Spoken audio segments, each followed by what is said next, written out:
Welcome everybody to the 2022 Vermont Organics Recycling Summit, organized by the Composting Association of Vermont in partnership with the Vermont Agency of Natural Resources. This summit is being held in conjunction with International Compost Awareness Week, the largest educational and outreach initiative of the compost industry. The theme for this year is Recipe for Regeneration Compost. And we will be coming back to that theme throughout the week. I am Natasha Duarte, the director of the Composting Association of Vermont, and will be playing MC for this session. So welcome. Before we get going, I'd like to send a huge thank you to all of our sponsors, without whom we would not be able to make this great program available free of charge to everybody. And those include the Community Bank, Eco Products, VegWare, Addison County Solid Waste Management District, Vermont Natural Ag Products, AgriLab Technologies, Compost Manufacturing Alliance, EcoPixel, Nature Cycle, the Vermont Produce Program of the Vermont Agency of Agriculture, and Wasted, Separating Waste, Connecting Communities. All right, and now I would like to invite Susan Foreman, the Managing Director at the Composting Manufacturing Alliance, to unmute and tell us a little bit about the Compost Manufacturing Alliance. They're our sponsor for this session. Yeah, thank you, Natasha. It's a privilege to be here today. We're very excited about it. It's been a lot of fun working with the crew here, putting this together. So if you don't know who CMA is, we are a composter owned and operated third-party certifier of compostable products. We really grew out of the solid waste system here in the Seattle area. And if you want to hit the next slide, Natasha. Really, our efforts are to connect the piles to the supply chain. So we're working together on compostables, using both the lab standards that are recognized for determining if something meets the criteria as a compostable in the US, but also adding field testing to ensure that the products that are lab certified are also will work in the appropriate way at composting facilities. So next slide. We really started this at Cedar Grove in Seattle a long time ago when cities needed lists of what was acceptable at the facilities. So at the end of the day, our work product is we are list makers, and we make lists that have lab standards met and field standards met for those processes that are used to compost food scraps and yard waste. And then finally, if you just want to go to the last slide, and what we do is we work across the country to try and do this in the communities where we're connecting the solid waste, communities, the cities, the haulers, the composters, with the lists of the materials that are working well for that processor. So it's kind of a new space, but today's all about collaboration. So we thought it appropriate to sponsor this because we love these types of events and hearing from all sides, what I call all sides of the beach ball, to help understand our systems and find out how we can work successfully together. So thanks for the opportunity, and I'll give it back to you, Natasha. All right, and thanks so much. Compost Manufacturing Alliance is a new sponsor for the summit, so super great to have you guys part of the VORS family.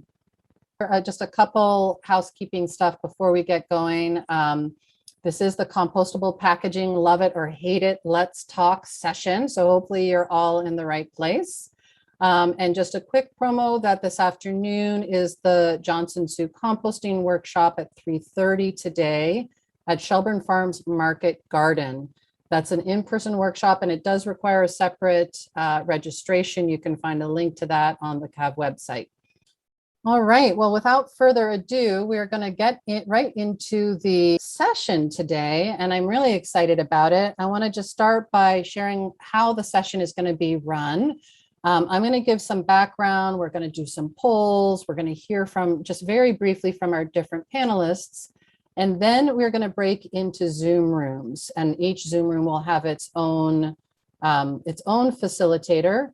And you all as participants will stay put in your Zoom room for the duration, but we're going to be moving our panelists sort of round robin through the room. So you'll have an opportunity to chat with them and have more in-depth conversations with your smaller subgroup.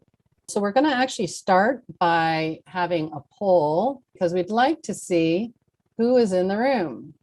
Asking how you relate to this topic, sort of who are you and how do you position yourself? How do you come at this conversation?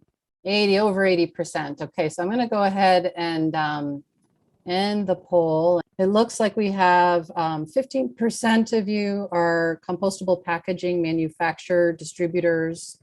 Almost 20% are compost operators, 7% are food scrap haulers, 26% are sustainability educators, 4% are interested or concerned citizens, 7% are purchasers or end users of compostable products, and about 22% fell into that other category. So that's interesting.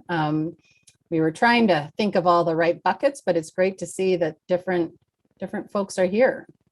And we have one more poll to run. All right, and this second poll asks more about your opinion, your current opinion of compostable packaging. So does compostable packaging have a role in the single-use plastics or disposable space? So again, this is sort of, just to get the spectrum of opinions, current opinions before we get going. All right, I'm going to go ahead and end that poll and share the results. So an overwhelming 70% said yes. 20% are not sure. Some of you are saying maybe, maybe not. So that is great for us to know, just sort of as the basis of having this conversation today and sort of going into it. And we'll see if through this conversation, any opinions change. I did want to just sort of frame out the conversation a little bit for us today. Within the Vermont context, compostable packaging has certainly been in the news. CSWD, Chittenden Solid Waste District, has stopped accepting compostable packaging as of this year, and that's caused some wrinkles for folks who send their waste there. We're planning on sending their waste there. I've talked to other composters who don't accept it or are very picky about accepting it, only sort of on a relationship base, because there's this sense that compostable packaging is the gateway to contamination. And a lot of that focuses around lookalikes and not knowing, if you're not, without picking it up, it's hard to tell if a cup that looks plastic is going to be compostable, or if it's a lookalike, or if it's just true contamination and got in there by mistake. And what I've found as we've been having more of these conversations is really people can have very strong opinions about it. So I just want to remind everybody that I think all of the folks in this room today and who engage with compostable packaging on one side or the other are all working towards some common higher goals of reducing waste, increasing diversion and making diversion of organics and food scraps a little bit easier, lowering that bar by having some, plates or clamshells or packaging that can just go, travel with the food scraps to a compost facility. And really, at the end of the day, we're all committed to trying to figure out how we can meet those waste reduction and diversion goals while maintaining clean streams, the integrity of organic streams for composting. And so I just wanted to put that out there as sort of the, the baseline. We're all in this together, but we may have different opinions or different approaches to how we are trying to solve some of the cultural challenges that come with meeting our shared goals. And I have one more thing to share with you guys before we get going, and that is to run through some vocabulary. We're starting our participant interaction time of the session. And so I'm going to be putting up some cards, and I'm going to invite all of you in chat to put in what you think about some of the words that are going to be up here. So first, did you know that bioplastics have been around for at least 100 years?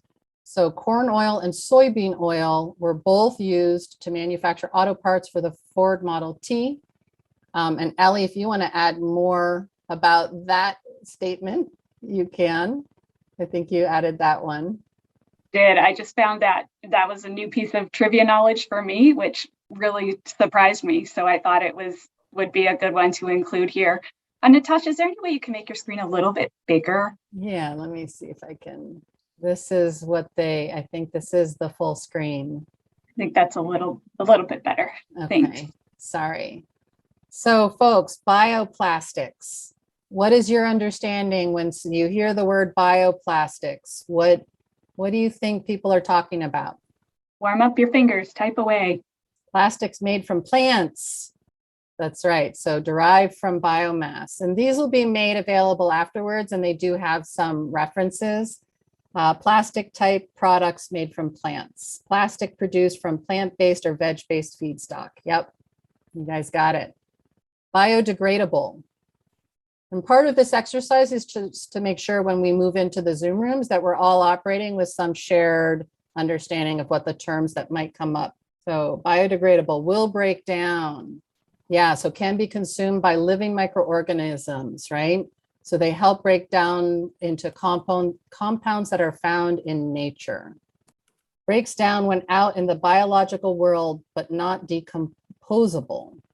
Items that will break down in a natural environment under certain conditions. Yep. And compostable. How is that different from compostable? Or is it different from compostable? I mean, biodegradable, right? Oh, I'm sorry. How is compostable different than biodegradable? Yes, thank you. Able to decompose naturally in the environment into common compounds, will break down into organic matter. Compostable means it will biodegrade in a short measurable amount of time. So a product that can disintegrate into non-toxic natural elements at a rate consistent with similar organic materials. That's right. That's compostable. Okay, so now we're getting into some of the more challenging ones. PHA plastics, right? We hear about these when we're thinking about packaging. Thoughts on that? Poly something acid. Yeah, that's right. So linear polyester is produced in nature by bacterial fermentation of sugar or lipids, right? So they're produced by the bacteria to store carbon and energy. A whole bunch of different kinds of these plastics. BPI, do folks know what BPI is? We talk about a lot of it. You see it maybe on the packaging, on the box that your compostable products come in or your degradable products come in. Certification organization. That's right. So the leading certifier in North America of compostable products and packaging. So if you see the little BPI logo on what you're buying, that's one way to know that it should be certified that it will break down. Oxo-degradable. Anybody? That's a tricky one. Degrades in aerobic conditions. So it's a film extrusion and injection molding applications. There are additive technologies where bioadditives such as starch are added to traditional plastic and falsely marketed as compostable or biodegradable. So these products are often more damaging. So that is something that is a catchphrase that might make you lure you into thinking that it's what you want. Now we're back to the plastic. So this one is the PLA plastics. Yeah, I'm seeing boos about the oxo-degradable ones.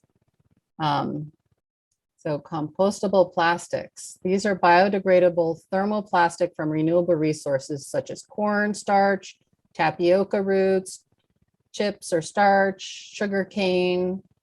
Yeah, so this is the better kind of plastic in this context.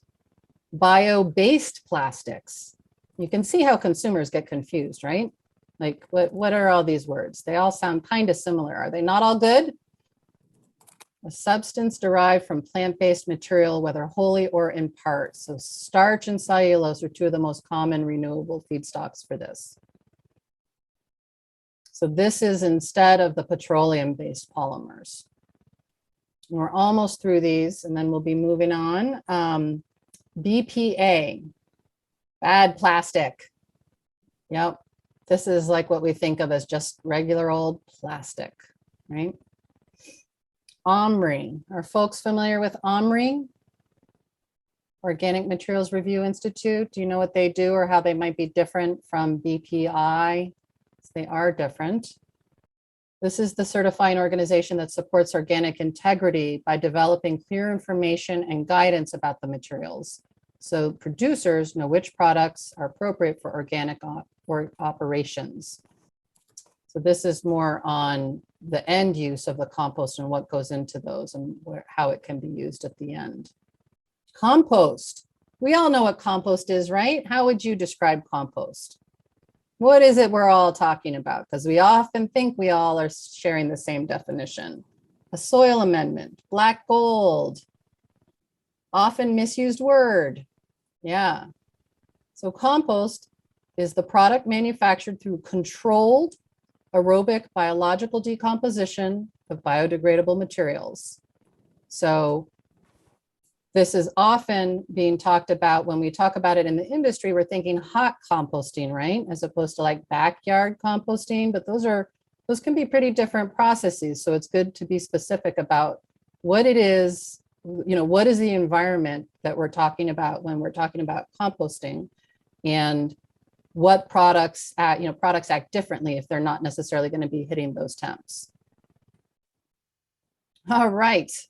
And so with that, I'm going to stop sharing my screen. And thank you all for playing along. I sort of rushed through that, but thank you for those participating in the chat. And I saw Elly replying to some of you. Thank you, Elly. So now I'm going to invite our panelists to give really short, like 2-minute introductions of themselves, so you have some idea of who is in the room.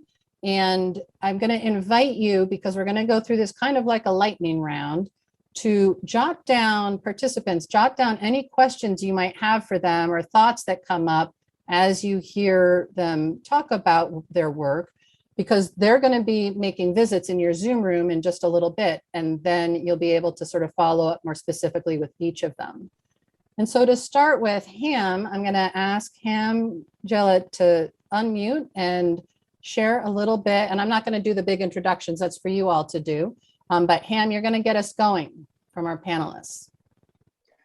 Okay, you can hear me, yes? Yes, perfect. Okay, hi, I am Ham Gillett. I have worked for the last 6 years as an outreach coordinator for the Greater Upper Valley and the Southern Windsor Windham County Solid Waste Management Districts. Those two districts encompass 24 towns in eastern Vermont, mostly along the Connecticut River, roughly north from Vermont, south to Rockingham. And we are gathered here today because of a really good takeout burger and fries that I purchased at Fraser's Place in Windsor, Vermont in 2021. Let me be clear that this purchase and my follow-up actions were conducted as a private citizen, not as an outreach coordinator. My takeout container from Fraser's was made by a company called Eco Products.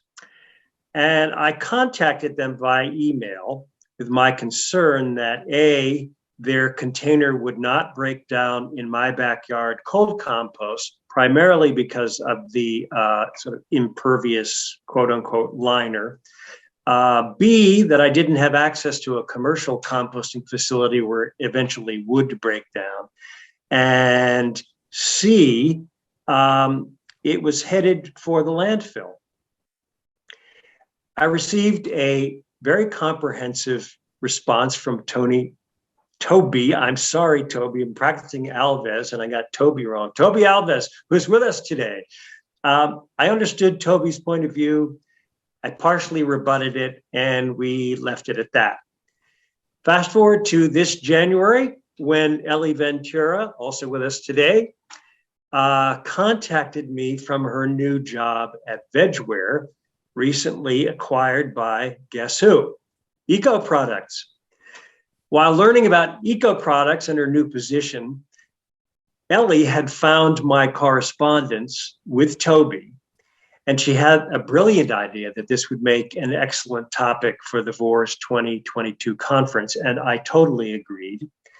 And after a large effort on Elly's part and that of Natasha, here we are. So thank you all for joining us, and we hope that it will be a very lively discussion. Thanks so much, Ham. All right, and now we're going to move right to Toby Alves. He's been fingered already. Let's see. Toby. Thanks, Natasha. Good afternoon, everybody. Thanks for being here with us today. Thank you, Natasha, and thank you to Composting Association of Vermont for putting on this program, and for, I guess, Elly and Ham for getting us into this today. I'm going to get a little bit, just so you know a little bit about me. I'm a product and zero waste specialist with Eco Products. We are a manufacturer of compostable food service packaging. And how did I get here? You know, my journey started in the golf business. It was a family business. I got really frustrated with the amount of chemicals and pesticides and synthetic fertilizers that we spread all over these beautiful acres. And I was fortunate enough to go to Martha's Vineyard, where I helped build a golf course where we were mandated no pesticides, no synthetic fertilizers. And so that taught me a lot about, you know, managing expectations, solving difficult problems. And, you know, sometimes just because the answer is not easy, it doesn't mean that you can't get there. That's kind of, I jumped into the composting world from there. Spent some time in the biosolids composting world, marketing biosolids compost and blends of biosolids compost, along with mainly leaf and yard waste, and helping municipalities manage their leaf and yard waste facilities. What I learned was, you know, a lot of folks were shying away from post-consumer food scraps. You know, a lot of folks were managing the sort of back of house, and even that was still a little rough, but, you know, large, you know, the feedstocks, leaf and yard compost, things like that, biosolids, these known quantities, but no post-consumer or very little. That got me interested in that. I helped the gentleman in Southern Maine permit and develop a food waste composting site. And also we purchased the hauling company, Mr. Fox Composting, still in business today. That's where I was introduced to, you know, compostable food service packaging. Really helped us solve a problem for our operators who wanted to solve that, you know, try to keep that material out of the landfill. We were always after more feedstock, and the packaging helped us get there a little bit quicker. The rest is history. Here I am now working for Eco Products, but I like to think, you know, I had a lot of real world experience with these products, and I'm happy to help. I want to learn from you, the folks that are on this call, maybe help you understand a few things you might not know, but thank you for being here. Thanks so much, Toby. All right, now Corey Berman. Thank you, Natasha. Hey, everyone. Hello. Really great to be here. My name is Corey Berman. I'm up here in Burlington, Vermont at the University of Vermont. I am the program manager for the recycling and zero waste operation here at UVM. And I help lead the effort in positioning UVM as a leader in sustainable materials management and zero waste. Been here for almost 17 years now. Before that, when I did my undergrad at Keene State College in Keene, New Hampshire as a student, I worked on the backs of trucks and, you know, picked up a bunch of cans and composting from the dining facilities. So I've been in this world probably since a student and as an employee and professional for almost 25 years. My responsibilities here up at UVM include daily operations, strategic management, project planning, research and data collection, essentially the whole works up here at UVM. The way I'm involved is that we started transitioning to compostable products through our food service provider, which is Sodexo. They like to be known as UVM Dining here on campus, but they're a multinational corporation known as Sodexo. Folks are probably familiar with them. And we started doing this around 2007 or 8, transitioning a lot of the events, a lot of the products that were served at events into the first iteration of compostable utensils. Some folks back then may remember that some of the spoons, when we put them into the hot coffee that was served, even started to melt. So I've seen a lot of different iterations of compostable products from the really beginning embryonic phase to what we see in the market now. And as everyone knows, or most people probably know, Green Mountain Compost, who is part of the Chittenden Solid Waste District, they decided to no longer accept compostable packaging starting this year in 2022. And we had essentially over about a decade or more transitioned all of our single-use products available at our dining facilities to compostable products. So we really took it on the chin in trying to pivot and figure out how can we support Green Mountain Compost's mission, and how can we support our own mission, which is essentially to eliminate all single-use products, whether it's petroleum-based plastic, whether it's compostable. Really, as a sustainability educator, as somebody in operations, I'm just trying to ultimately reduce what enters the waste stream here at UVM upstream before I can finally make a decision on what to do with the downstream. So I appreciate all the voices here, and I appreciate being involved in the conversation. Thanks. Thank you so much, Corey. Zach Cavacas, can you hear me? Yep, there you are. Yeah, I can. Excellent. How's it going? Good. Yeah. I'm actually on the route picking up compost right now. So I own and operate Music Mountain Compost based out of Stockbridge.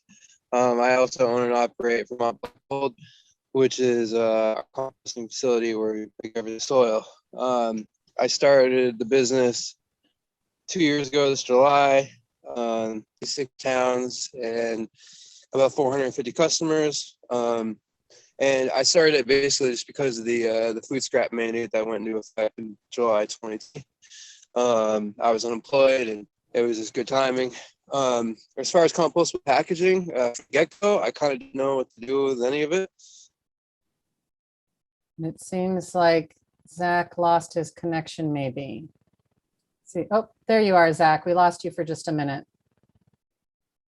Oh, and we can't hear you. There you are. Hear me now? Perfect. Sorry. Yeah. So as far as compostable products go, we do accept all of them. At first, it was kind of, we didn't know what to do with them because the facility I was working with didn't accept them.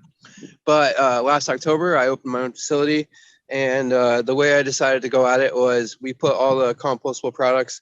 We take every single product that's made, as long as it's compostable, and basically we put them all in their own pile. Mix a little bit of the food scraps in with it and just cover it up and let it sit. Because unfortunately, it takes about 2 years to break down. That's been the big hurdle, trying to figure it out. Yeah, so I mean, I'm fully in support of any compostable products. That makes my customers' lives a lot easier. And you know, just try to do what I can to help the customers and you know, divert food waste. So it's all part of the same goal. Thank you. Thanks so much, Zach. That's great. Trevor Mance. Hi, everybody. Thank you, Natasha and the CAV board for putting this on. It's a great event. My name is Trevor Mance. I work for Casella and I oversee the food waste strategy across the footprint. So that's Maine through kind of Pennsylvania down into Connecticut. Prior to working at Casella, I started TAM, a waste hauling, recycling, and composting company located in the Bennington, Vermont area. I was one of the first medium-sized compost facilities to get permitted under the new regulations. I ran that for 23 years, and in 2019, I sold the business to Casella, and I moved into a role that I'm super passionate about, which is kind of marrying up business development and food waste recovery in all forms. So what that means is on any given week, I can be training account managers on how to sell this service to our customers. I could be working to develop more composting facilities, or I could be finding a home for 30,000 tons of apple pumice. It's the variety and the depth of the food waste that Casella manages is pretty fantastic and exciting. So with regards to the discussion today about compostable ware, we at Casella take a holistic and an agnostic approach to how we manage our customers' food waste. So holistic by recognizing that inclusion of BPI certified compostable ware can be an important tool in the success of some programs, and agnostic as far as where the end material goes. So that could be an anaerobic digester, could be a compost facility. We very much take the approach that there's not one silver bullet to achieving sustainability, but rather just what is right for that customer and the program that we're trying to achieve. So like I said, I personally have experience with compostable ware, having run a compost facility, spent plenty of time in the field, And I'm really excited today to kind of hear the different perspectives and also have a lively conversation because it can be a hot topic. So looking forward to some talk. Thanks, everybody. Thanks so much, Trevor.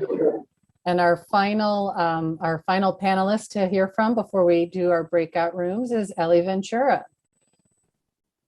Hi, thanks, Natasha, and everyone for being here. I am Elly Ventura, and for those of you who know me, compost is kind of my thing. Even though I now live in Kentucky, I'm completing my 3-year term on the CAV board, and that term ends this December. So if any of you online are interested in joining the CAV board, please reach out directly to Natasha or myself. A little bit about me is that I spent the last 10 years educating Vermonters about proper source separation.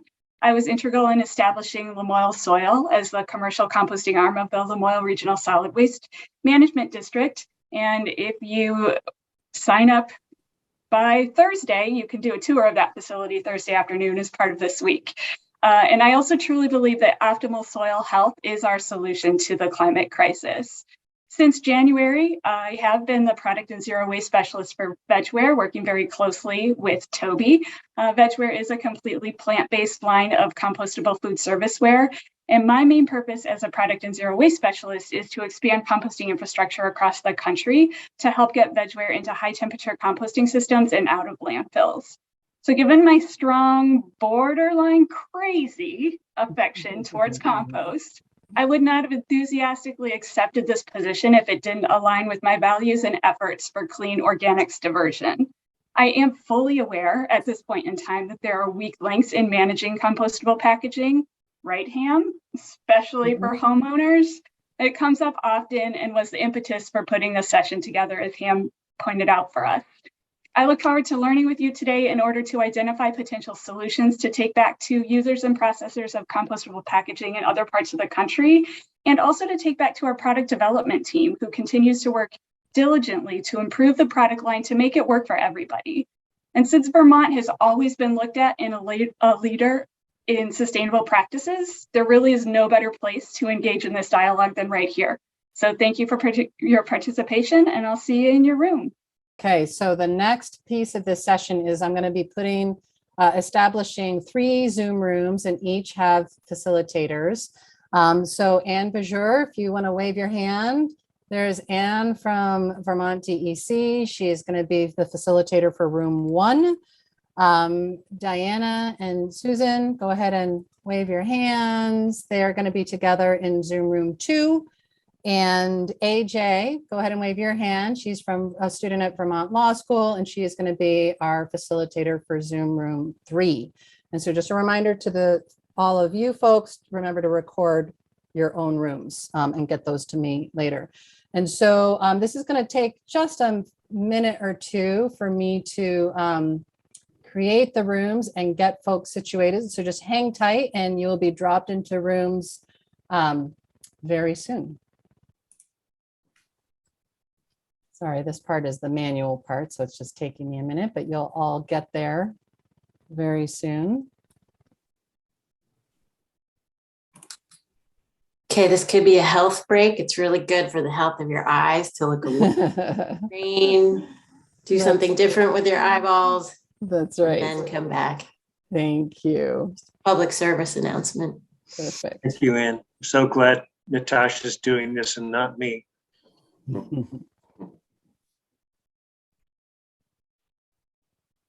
So you should start dropping out soon. Let me just get more folks. There's still some folks not in rooms yet, so we'll wait to get started. It's fun to see. I guess, well, so Becky just told us, if you weren't here, that she is from Chicago. Any other folks not in Vermont? Or I guess we have Elly from Kentucky. Is that Seema? Where are you from? Or calling us from? I'm from Vernon Hills in Illinois. So we're about 20 miles north of Chicago. Hi, Becky. Hi, Seema. Yeah, Seema and I work together on stuff. So it's fun to be here together. Great. I'm in northwestern Maine, everybody, so not Vermont, but similar connectivity internet-wise. Great. I'm in Colorado, actually, and I'm a new product and zero waste specialist for eco products. And Elly and Toby shared that they were doing part of this, and I'm just trying to soak up as much information as possible. So I'm really happy to be here. Great. Well, welcome to the room. I think we'll get started. We may get some other folks joining us. Michael just said, if you can see in the chat, I'm a farmer in Hyde Park. I can't speak right now as there's a lot of noise here. Well, thanks for joining us, Michael. So since we have a relatively big group, I think we'll just have folks introduce themselves when they speak or ask a question instead of going around the room, just to save time for actual discussion. And we have Toby and Elly, two of the presenters in the room, and the way it's going to work is they're going to be with us for a while, and then they're going to magically disappear, and we'll get some new, two new panelists join us. So the goal here is to have a discussion and not to hear me talk. So does anyone have any burning questions that they would like to get us started with? I had a question. Actually, I have three questions. So I'll start with the first one. I am the founder of Go Green in Vernon Hills in Lincolnshire. We're an environmental-based group, and what we do is we educate our community on the issue of food waste and single-use plastics and how that's related to climate change, and bringing in programs for the community to reduce the impact of both. So one of the questions I had is that I had heard about, and someone spoke about it today as well, that one of the composters in Vermont stopped accepting compostable products. So my question is, and I remember reading an article saying that the fiber-based products had PFAS lining on them, and that was a concern, and PFAS has been found in soil as well. So my question is, how do we stay ahead of manufacturers putting in such concerning chemicals in compostable products, and making sure that, you know, we're not in this situation again? Thank you. Do you want me to start with that one, Elly, and then you'll follow up? Yeah, and Dan can go ahead and speak to that as well. Yeah, I was going to say Dan's on the call here. SEMA, meet Dan Goosen from Green Mountain Compost. Hi, Dan. And I think that thanks for starting us off with an amazing question. There's a few answers and a few topics in there. I would say on the PFAS question, our eco products is converting all of our molded fiber over to a new chemistry. I don't even like the term chemistry, but it's a new coating that has what's referred to as a green screen certification, which means that we're replacing those fluorinated compounds with a new chemistry that leaves behind. It's no regrettable substitutes, meaning we're not swapping one thing that's awful for another thing that's coming out. So we went through, we're the only actually food service packaging to receive that third-party certification. We rely heavily on third-party certifications, like the mention of the Biodegradable Products Institute. They were a big push behind this. You know, we have to do something about these fluorinated compounds. So in January of 2020, if there was intentionally added fluorinated compounds in your molded fiber products, you'd lose that BPI certification. And so we had already been in production with Vanguard. We're hoping to have most, if not all, of our products converted to that by the end of this year. And in the Northeast, a lot of composters require BPI certified. Other parts of the countries, not so much, but we're hoping to be, leading the pack on that. And then there was the topic about composters who, some composters stop taking packaging for a lot of reasons. And I don't want to speak to the entire situation at Green Mountain because Dan's here and I'd love to hear him share. I learned some things about his technology that make it difficult to take packaging in, but I will say from my experience that it is not the certified compostable packaging that is generally the issue. It will break down, and if we have certifications that prove there's no concerning materials in there, it's generally the contamination that comes along with them. And that's one of the main reasons why I like to hear from a group of folks is, we emphasize systems that focus on only certified compostable products, so that we take that challenge of separation out of the consumer's hands, if at all possible, because it can open the door, but if we don't open the door to begin with, for instance, if the burger joint that Ham had walked into, if everything that you were served on, and I had customers like this when I was hauling food scraps, everything was certified compostable and could go to the compost facility, then there's very little risk that you're going to get film plastics or polypropylene or some of these other lookalike things. And then I think it's education, and we're on board for that. Megan's here from our team, Mike's here from our team, Elly's here.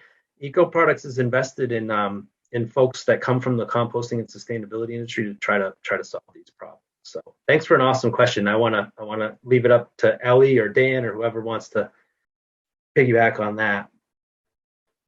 Yeah, I'll take a moment to just talk about our experience, if that seems like that would be helpful. We've been composting for 30 plus years and have, not me personally, but I've been involved for almost 20 of those. And we started taking compostable products pretty early on when they first came out as liner bags, and then as they evolved beyond that. And Hey, Dan, does everybody know what organization you're with? Sorry, yeah, sorry, that's not my name there. I forget how to add that. But Dan Goosen with Chittenden Solid Waste District and Green Mountain Compost. So yeah, we were the ones who stopped taking it as of January this year. After a year's advance warning, we gave that notice a year prior so that big generators would have enough time to try to react to that and come up with replacements or come up with other solutions.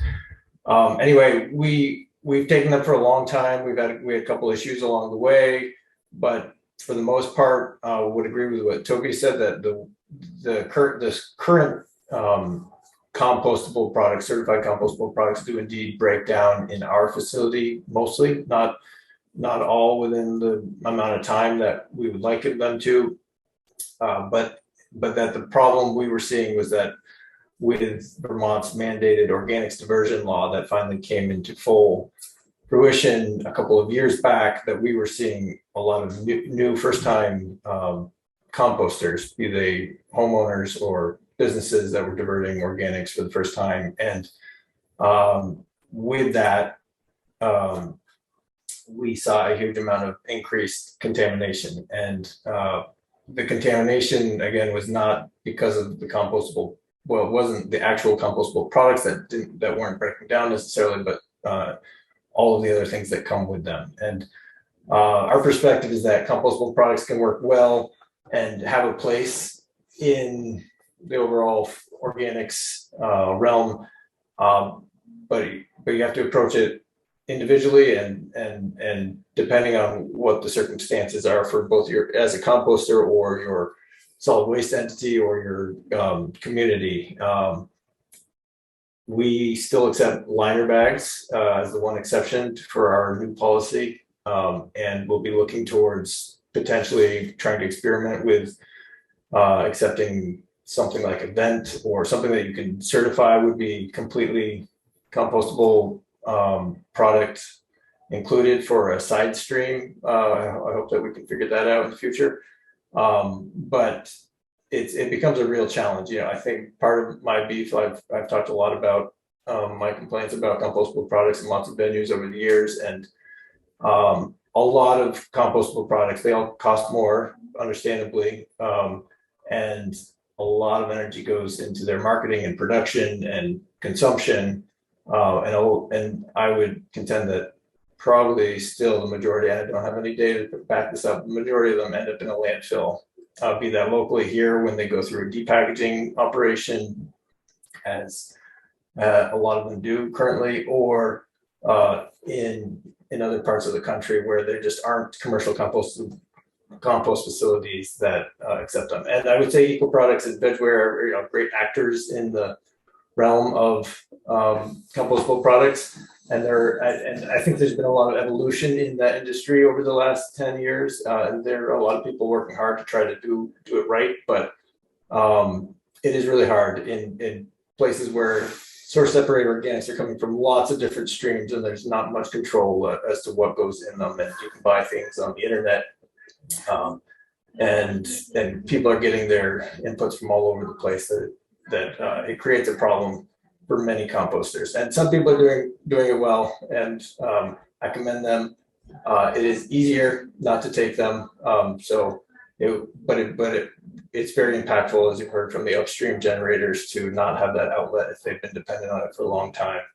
So it's not a decision we took lightly, and it's an evolving conversation, I believe, and we look forward to hearing all of the people who are affected upstream and down. And I'll shut up for a while. Thanks, Dan. I know that our panelists are starting to rotate. So we now have Corey and Elly. Are you going to stay with us for a little while? I don't know. I just crashed. Did anybody else crash? Oh, no. All right. Okay. Right. Yeah, a little bit. Yeah. No, well, we're glad we have you back. I do see that Becky has a hand up. So, Elly, unless you wanted to continue with an answer to the question about the chemicals in compostables. Okay. So I'm going to move on to Becky. Did you have a question? Okay, thanks. Yeah, it was actually for Dan. I'm just curious because we have the same issue here in Illinois where I think the majority of the facilities are not accepting compostables, and we're trying to grapple with that. You know, I work with schools and they have compostable trays, and we're like, you know, what do we tell these schools? And we're getting kind of from some of the facilities sort of mixed messages, but generally we're hearing that they are not accepting compostables, compostable foodware for the most part. So sorry if I missed this, but do you have a plan or any kind of looking forward to accept them again, to work on, you know, I know it's education and it's not necessarily on you guys. It can be, you know, it's community-wide, statewide. Is there some sort of plan to move towards accepting compostables in the future? That's not an immediate plan to accept them wholesale the way we had historically. As I mentioned, I hope we can figure out a way to try to come up with some means of taking a subset of the overall incoming food waste from specific generators, particularly at things like events where you have a lot of control over what is produced, and figure out how to handle those in a separate stream. But we serve our county, which is the most populous county in our state, which Vermont's pretty small, but still it's a lot of different businesses and residents and people.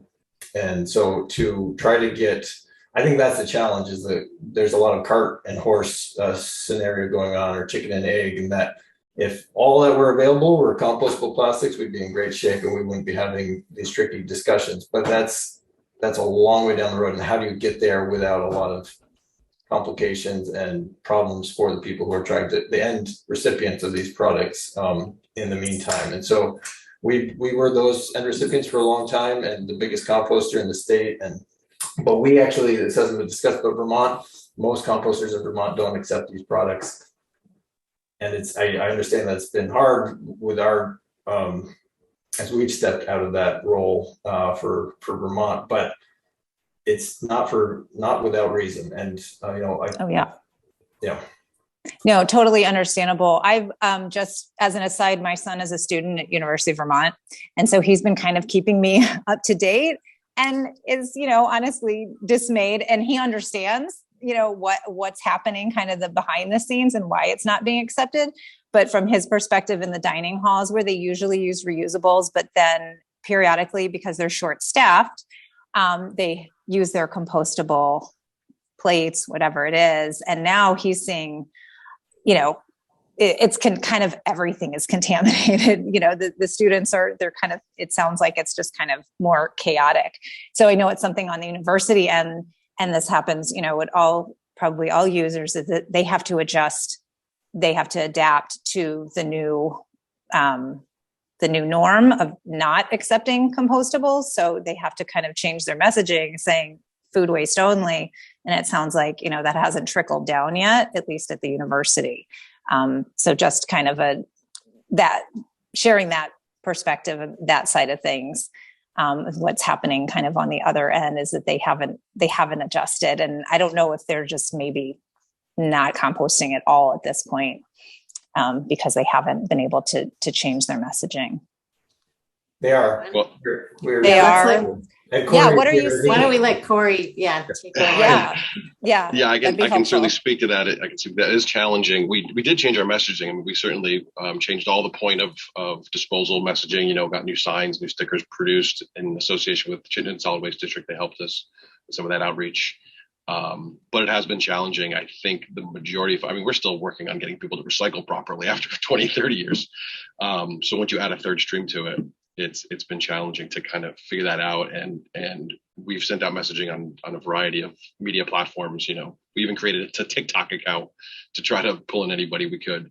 But it's been a challenge to get that message out. It's a transient location by nature. Students are in and out in a couple of years. Faculty and staff even come in and out and change jobs. And we have people from over 80 different countries all over the United States and the world. So people come to us and they have 3 to 5 seconds to make that decision on a product that isn't going to be really clearly labeled. It's just not, there's not going to be a viable solution unless you have something really digging into the point where they have, absorbed that material to the point where they know exactly what's going in each. And that doesn't happen for a lot of people. At the beginning of the session, we're all having challenges identifying those terms. And I think even people who are involved here, sometimes it gets tricky. So it's been tough. And again, it's the first, 4 months of the ban put forth by GMC. And so we know it's going to take a little while, but we appreciate the feedback. So I'm glad that you're talking to them about it. And we always encourage feedback to see how we can do better. Yeah. No, I'm sorry. Like that. I appreciate your perspective too, because he's like, I'm so frustrated. So it's good to hear, all sides of it. And I think he wants to dig in the fall and help out. So yeah. And the point about the being short-staffed is really tricky too, because they, UVM dining does unfortunately have to move to all disposable products at times because they just they can't run their dishwashing machines. And so as soon as people think they know what's going on, that throws a wrench into the works, and they just forget about it, and that's their one observation of the system, and they go forth kind of thinking that's the way it is. Right. Thank you. Great. I see Seema has her hand raised, and anyone else, if you have a question, feel free to raise your hand, or you can unmute too. So Seema, why don't you go ahead? Yeah, I don't want Illinois to take up the discussion. So if anybody wants to go before me, I'm completely fine with that. I can pass. Okay. So I had a question about, we're getting our schools and our community recently started residential pickup programs. And we're talking about BPI certified compostable liners, whether to use them or not to use them.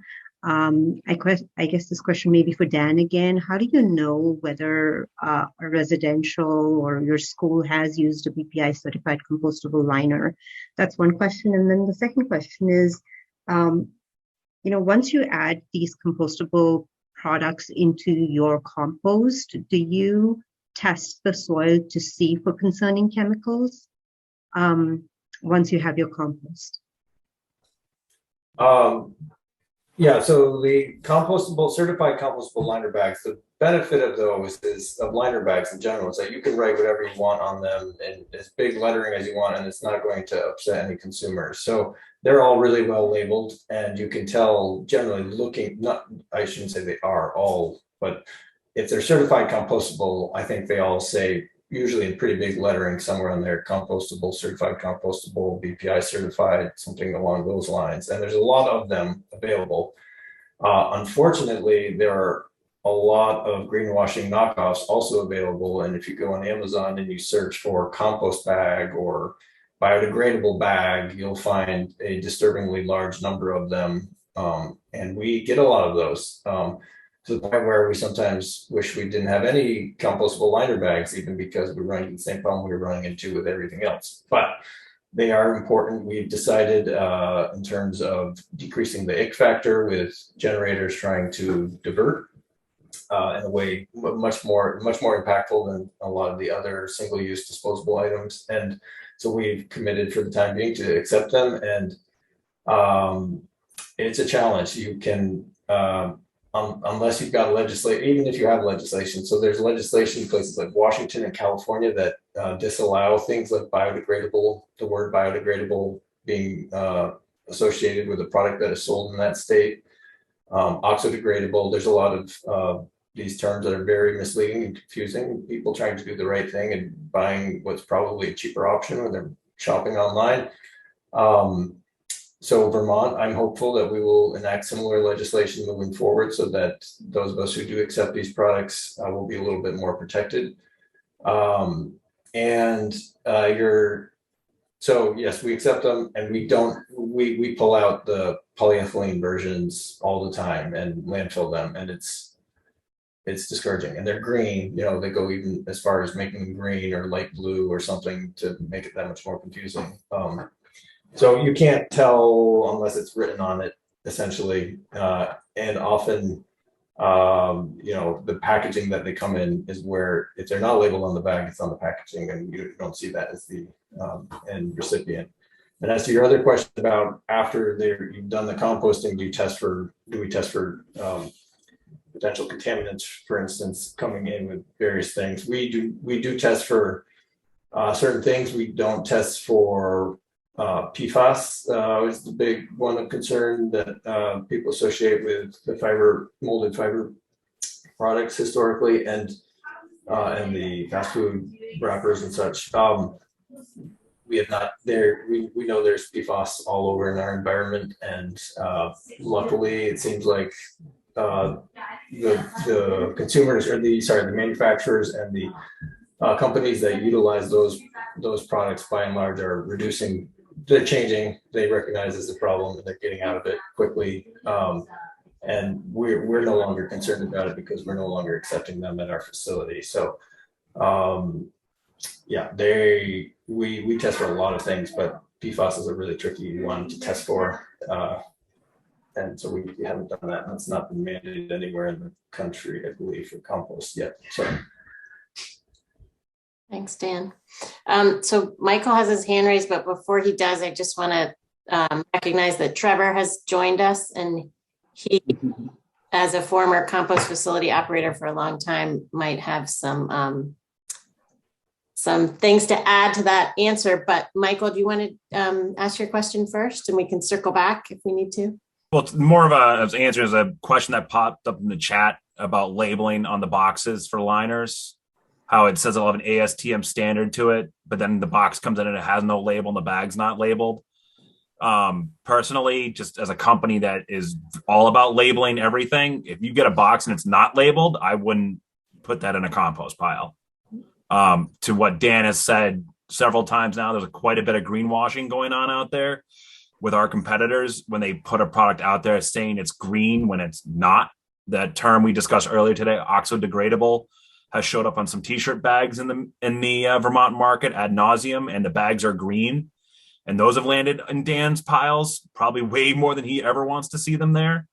So, you know, we're a company that is always labeling. We try to put as much clear labeling as we can on our products while trying to also satisfy a national footprint, and not everybody is as green as everyone that's on this call today.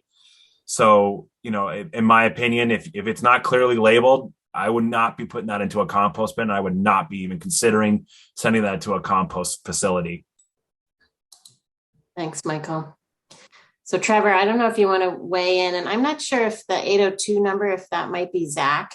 If it is, feel free to speak up at any point. But we were talking about contamination in piles and greenwashing, and whether or not composters test for certain chemicals like PFAS. Yeah, I think, of course, any question on composting, I will quickly divert to Dan. Dan, you now have far more experience than I have in composting, but I'll give you my opinions. Yeah, I think that one of the reasons why at Casella, we're very interested in BPI certification is because it does not contain PFAS. So that helps kind of weed out some of those products that could become problematic with that debate.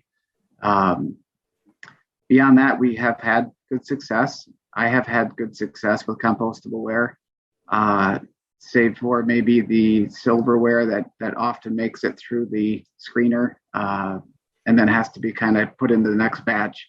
But everything else that we've had for material in the Bennington facility has broken down.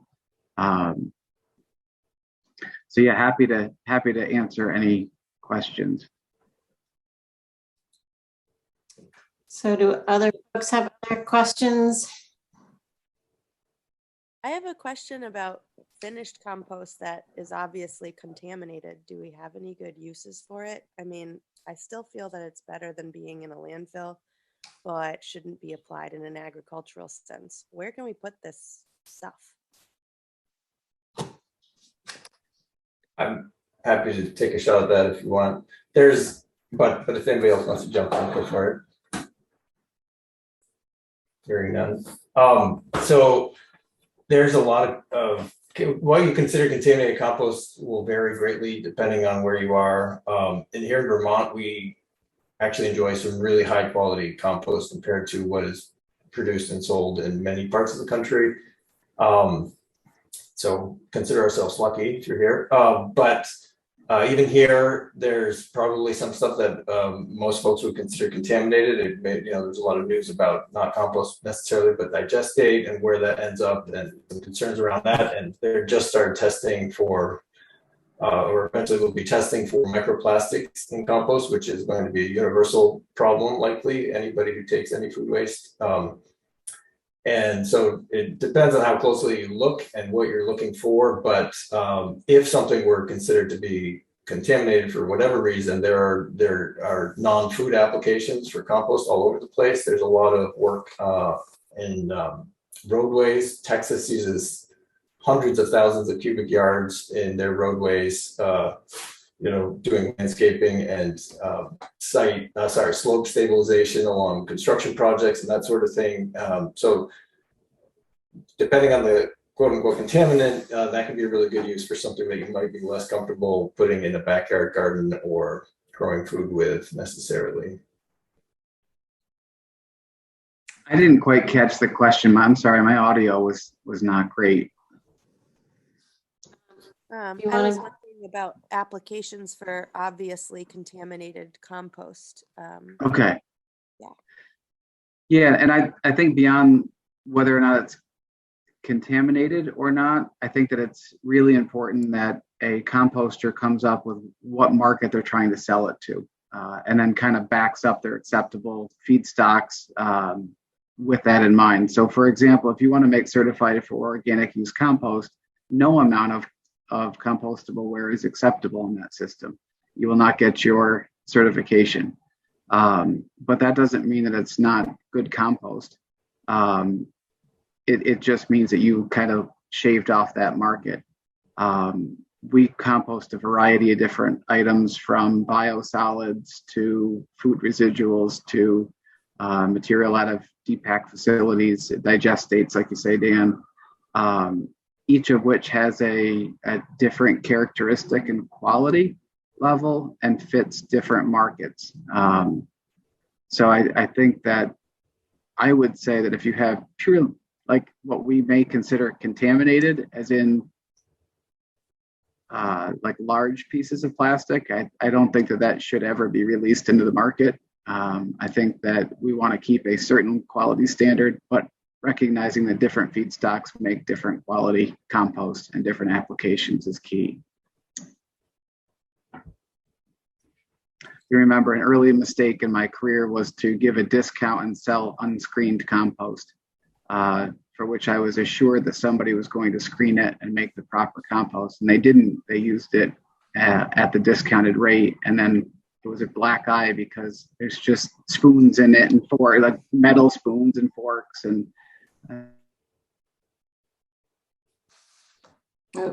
let that go out into the field. So I think we have just a couple more minutes. Anyone else have any other questions for Trevor or Dan if he's willing? And I'm not sure if we have another panelist in so Megan's got a question. Well, I don't know if my question is really good for the last 2 minutes or minute 15 we have. I guess just looking to the future, I feel like, so I do represent eco products now, but I've been a huge supporter of compost. I got 60 seconds. I don't think this is going to really work.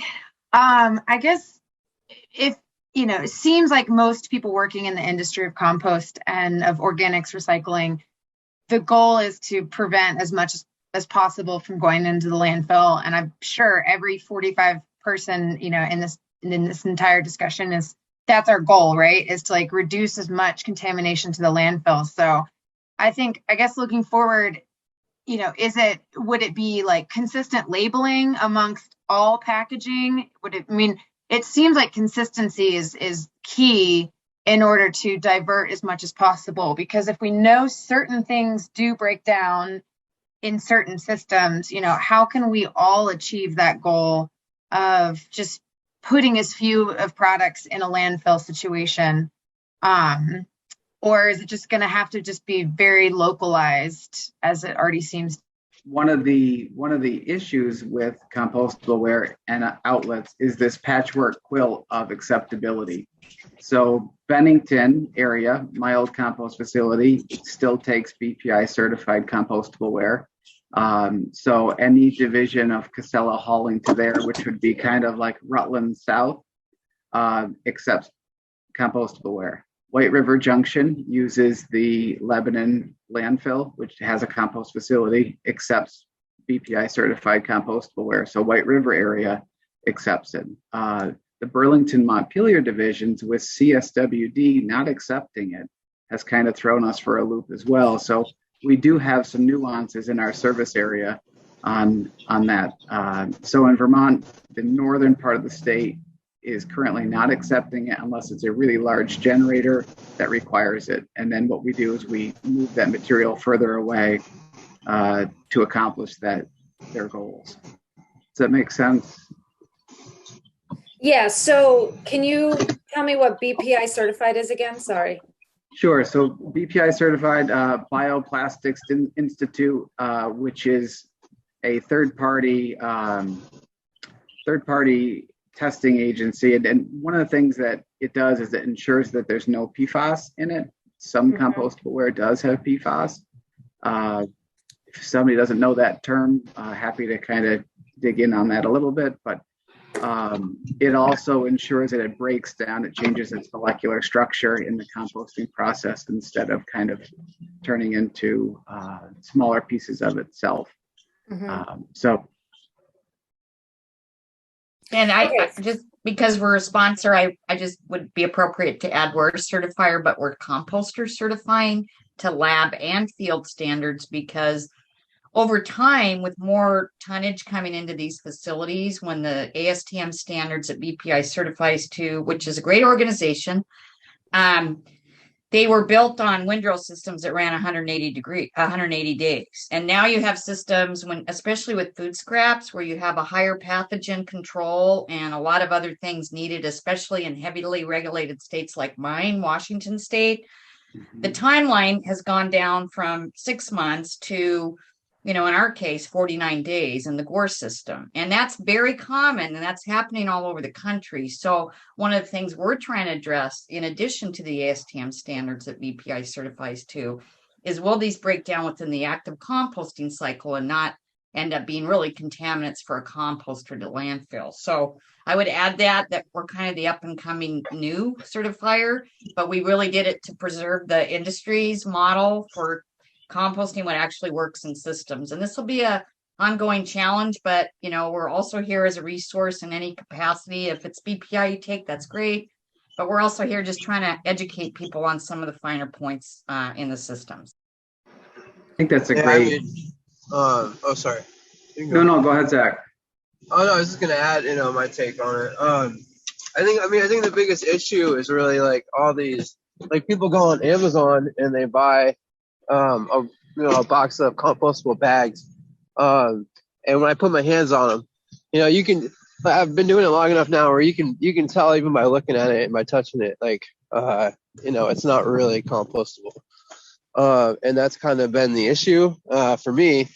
And that's why I kind of just stopped trying to dictate what I took, and instead of just take it all and then try to break it all down in its own pile, because it takes way longer than the food, obviously. And so, you know, that's been the biggest issue for me personally, is just trying to manage all these companies that aren't really compostable, but it says it on the bag. You know what I mean? Yeah, thank you. So Trevor, so if you so in Northern Vermont, what are people supposed to do? Like organizations that have relied on this heavily. And I see Robin from CSWD here, and Robin and her waste warriors have been invaluable to Shelburne Farms and other large scale events in helping to reduce and pretty much eliminate contamination. So I'd love to hear from you too, Robin. I know you're not like a panelist, but like you are very knowledgeable. So right now I'm like setting up a makeshift kitchen because now, and with no dishwasher, it's an issue because we're short staffed, and composting these materials has been really easier on our end of producing events and programs. Should I just jump in? So I wish I had a good answer for you, Tree. You know, to be honest, that decision kind of threw me for a loop as well. You know, I spent the last 5 years trying to help events become zero waste, and that was the biggest tool in our toolbox was compostable products. So that really changes the landscape in terms of how to minimize waste at an event. Really, you're down to durables. Reusables are the only, I mean, they're the only practical option that's not going to end up in a landfill. You know, some plastic cups, you know, that are, you know, depending on what you're serving in them, can be recycled, can go into the recycling bin. You know, if you're serving sort of cleanish liquids, not smoothies or something that's going to leave a lot of residue, then plastic cups can go into the recycling bin. But pretty much all the other single-use foodware at this point in Northern Vermont is going to end up in a landfill. I know I was just talking with the Vermont Fresh Network, because they do their event every year at Shelburne Farms, and they are looking into seeing if one of their farmers will take all the compostable products along with their food scraps and just bury them, you know, somewhere in the back 40, because it will all break down into natural material. So that's the way they're trying to keep it out of the landfill. Yeah, and we compost at the farm, you know, manure and food scraps, but not, we rely on, you know, a company to haul them off, because we want to maintain the integrity of our compost, and we need like a faster turnaround than 2 years, which it typically takes. So, and we would also need someone to really manage it. Our market garden manager, you know, he always says that you know, vegetables are a byproduct of soil. So he focuses so much on our compost production that this would just like, you know, the trickle down of this one decision has really impacted that. So thanks for jump in. So my understanding is you're taking manure that it's a great place to put the bioplastics, the compostable plastics underneath the manure to let it hang out for a short time. That will really speed up the process of composting them. I am not a composter, I'm a hauler, so I'm just taking information that I've gotten from a large composting site. So I don't know what the resources are, but I just wanted to add that to the mix. I do think that the lookalikes, I mean, and just the ridiculous amount of, the day I saw that on the back of a lookalike, it said non-compostable. So if you were actually looking for the compostable, you would see it. And if you didn't look close enough, you would be putting all of those into the compost pile. So yeah, it's bad. I don't know if there's any way to get away from the greenwashing. It would really help us resolve this problem on the other end. If I can just chime in on that non-compostable utensils, Toby, that is my least favorite eco products product. It's my number one most disliked product. So thank you, maybe you Robin. could take that back to somebody. And we did, and it's coming out of we heard last week on Friday that finally, after years of, hi everybody, I'm Toby, Eco Products, that we are removing our PSM cutlery, which had that obnoxious non-compostable wording on it. It's going to take us a while, and I'd love to say we're going to be able to shift that to markets where there's not composting infrastructure. We're going to try, but our plantware will be essentially the only cutlery that will have the Eco Products name on it, and the non-compostable plant starch cutlery will go away. Everybody in the product and zero waste roles has been jumping up and down screaming for that, and little support from BPI sort of was the nail in the coffin in a good way for that PSM cutlery. So thanks, Robin. Hi everybody, nice to hear you, Arlene. I didn't want to cut you off either with your sharing there. Susan, nice to see you too. Susan, would you please go ahead and talk about the greenwashing that you were getting ready to say? Yeah, if it's helpful at all, my state, and we didn't expect it, but many of us worked King County. We had some folks from Cal Recycle come up, and we worked on our first climate change legislation. A large component of that is managing organics and also labeling and identifying compostables to start dealing with the issue of lookalikes. And just so you know, we didn't expect it to pass first time, but it did. The governor signed it about a month ago. And just as an example of legislation that's grown over time, produce bags are a huge contributor to contamination in piles. Why? Because it has food in it. I said, do a fridge check. Anything in your fridge you would toss, let's think about making that stuff compostable, right? Because it's going to bring the food in. Anyway, produce bags in the state of Washington cannot be green or brown if they're not compostable.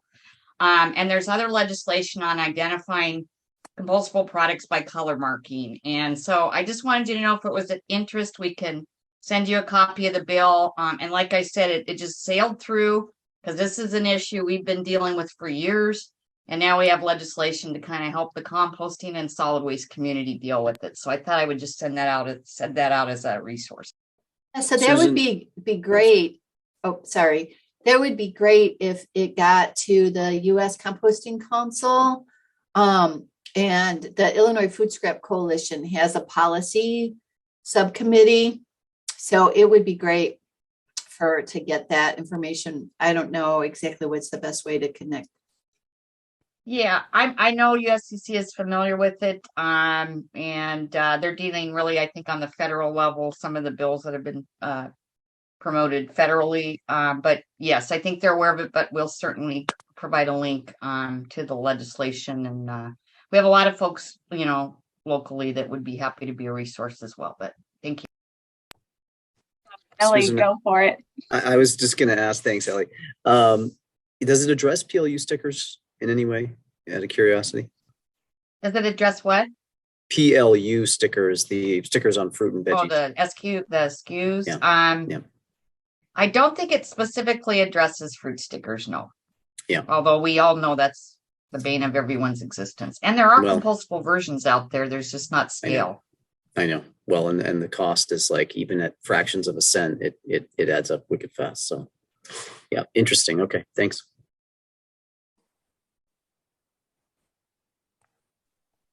Wonderful. Well, I'd love to have this opportunity to inquire on our panelists about the greenwashing topic, because I feel like that is so connected to understanding the landscape of compostables. Yeah, Elly, Toby, what's your perspective on greenwashing, and what are some of the initiatives your companies are taking to address that at the consumer level? Diana, I was actually just going to continue down that path. It's like we rehearsed, but we didn't at all. And hello, Vermont faces. It's so fun to see you all again. So green washing, I mean, we have probably, those of us who are here probably share the same opinion, right? It kind of is what got us to this conversation, if we're being honest, right? Because really, as it's been pointed out, it's the lookalike that causes the problem. And then, you know, for people who don't spend as much time thinking about their waste, which, I mean, we are the minority. Those of us in this room are the minority because we do think about this so often. It's just too hard for people. So one thing, and I think the legislation in Washington is great, and it's going to be super, super fantastic to model that. Vermont, I think it would be really awesome to bring that here next. I like where your head is, Josh Kelly. I see your wheels turning about that. So that I think it makes perfect sense. It'd be a great place to follow Washington's lead on that. And VegWare has taken it upon itself to put a green leaf label. You can see that white leaf label that's in my background there.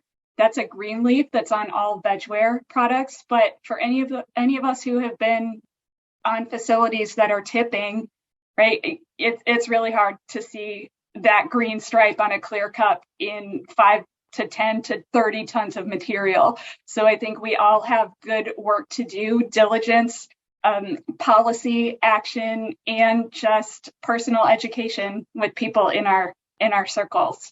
So I think I saw a warning that we might be magically vaporizing somewhere else here. So I'm going to stop.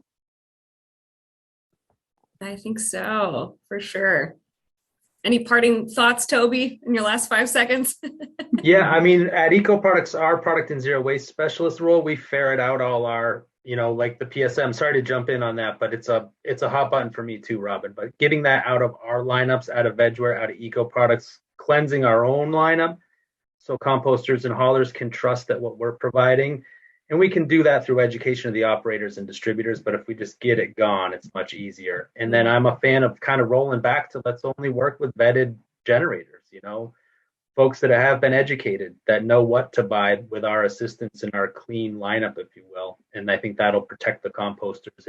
And labeling, absolutely, we fight every day. You know, the coffee shop doesn't want to label oftentimes, and we say we're not going to make a clear cup because there's no way for the composters to stand a chance there. So we try our best, yes. And we show up here for public humiliation if we don't get it right. That's the spirit. Wonderful. Well, I'm sure we're going to be switching here fairly soon, but I'd love to hear from maybe someone who hasn't spoken yet about their thoughts around compostables and the important role that they play, or do they play an important role? Hi, everyone. I do outreach for the Northeast Kingdom Waste Management District, and I really have enjoyed this conversation so far. It makes me feel hopeful that there is, an actual direction that a lot of these materials are going that will provide some clarity to the public, because, I almost think it's easy to say as a default, like those materials are confusing and that's why we don't accept them. And that's why it's like difficult to find facilities that will accept them, especially in the Northeast Kingdom where a lot of our facilities are quite small. And so I think, especially with people and thinking about how we make decisions, those visual cues on products that are easy to see, that it's like, yes, this is how we know. And I would love to see like some sort of standardization that comes in the future. And we all know how difficult that is, especially with materials management. But yeah, this has been really a good, hopeful conversation that, all of these things are obviously thoughts that are part of the process. And it's just a matter of time until we get there and some good innovation. And so it's been great to hear this. Thank you. Wonderful. I said that so fast, thinking we'd be like cut off. I was just like waiting for it any moment to end. Hey, that's okay. Fantastic. So I guess maybe let's just generate some conversations about, does anybody have any questions in the compostable space? Anything that's unclear or confusing in this larger topic?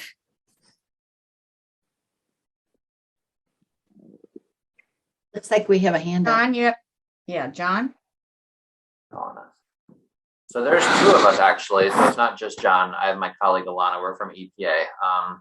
We have a question about something we just heard in the last room. They said that compost can be certified organic or organic in and of itself. We don't know what that means. So it's like, what standard is that being measured to? Because like compost is so different depending on what the input feedstock was. So it's like, what does that mean if the output itself is organic?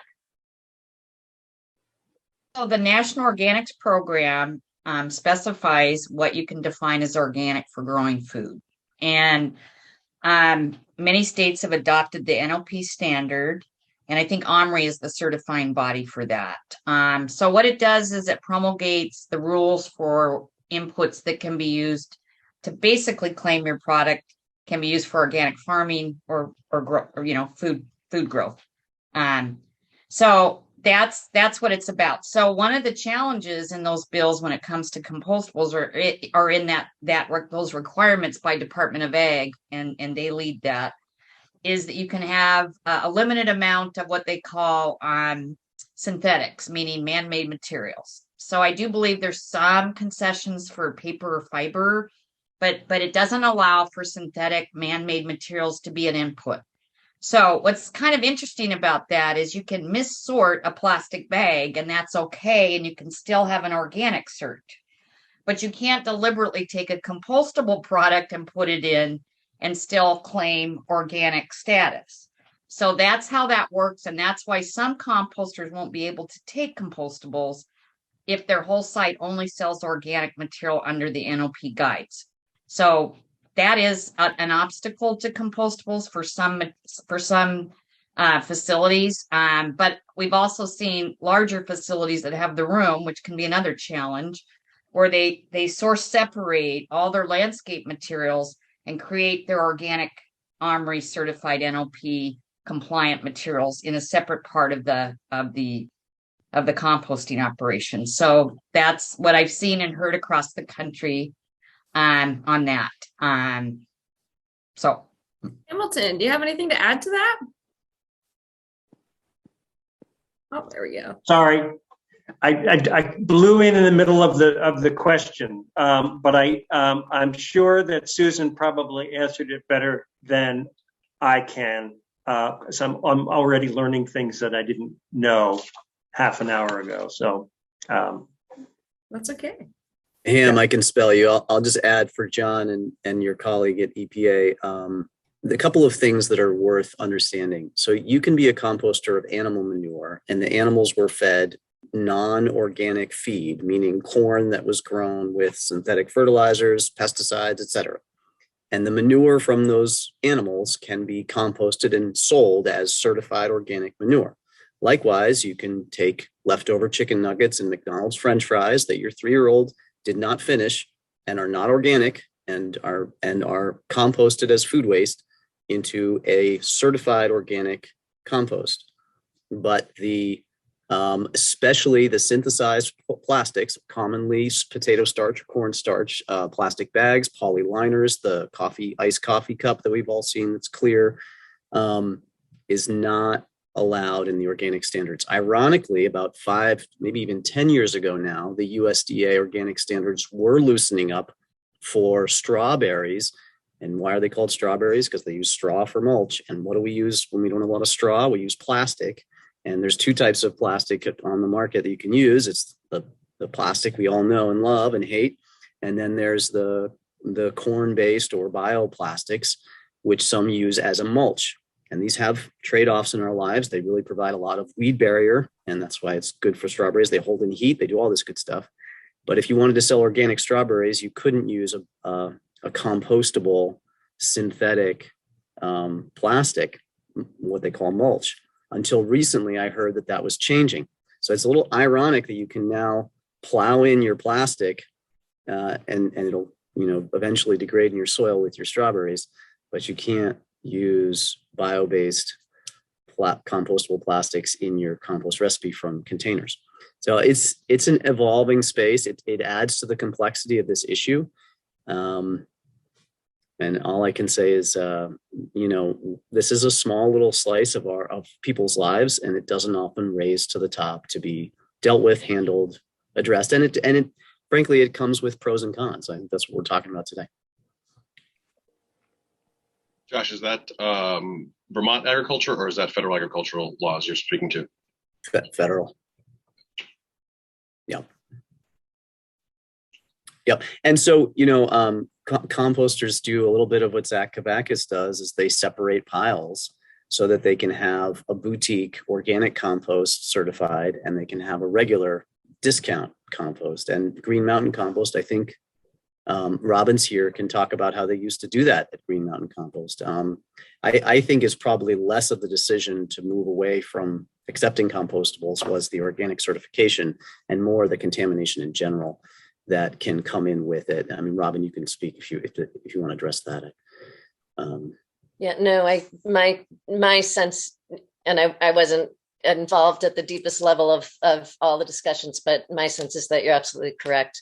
We had already made the decision a few years ago to stop making organic compost, and we're just down to the one recipe, but that wasn't the driving force in the decision to stop accepting compostables. So this might be for Susan and Diana before we get pulled, but one thing that always interests me is the money.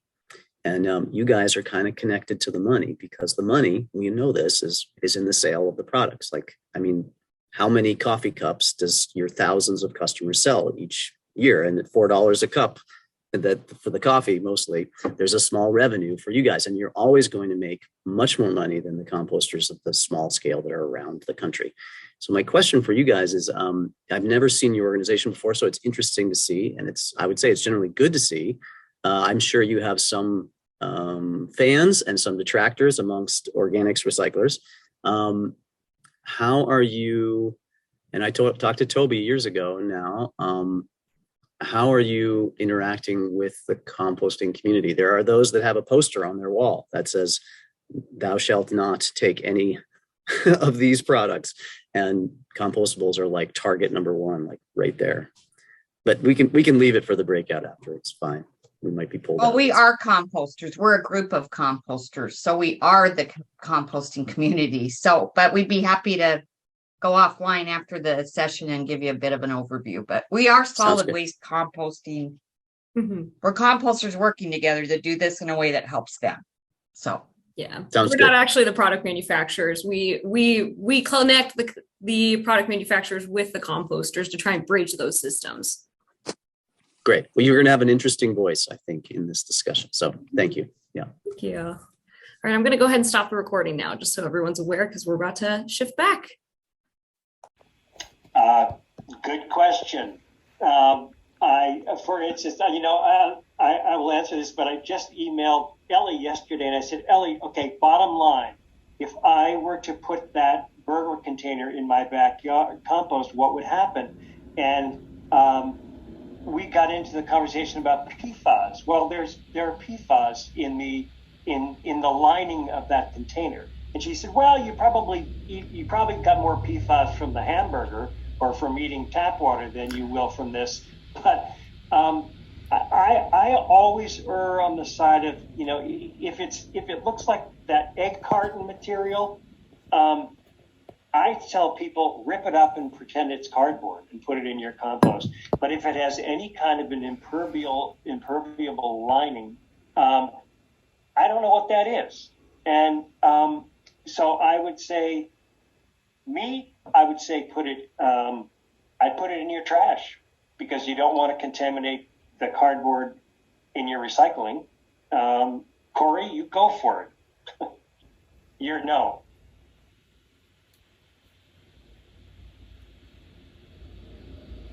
Okay.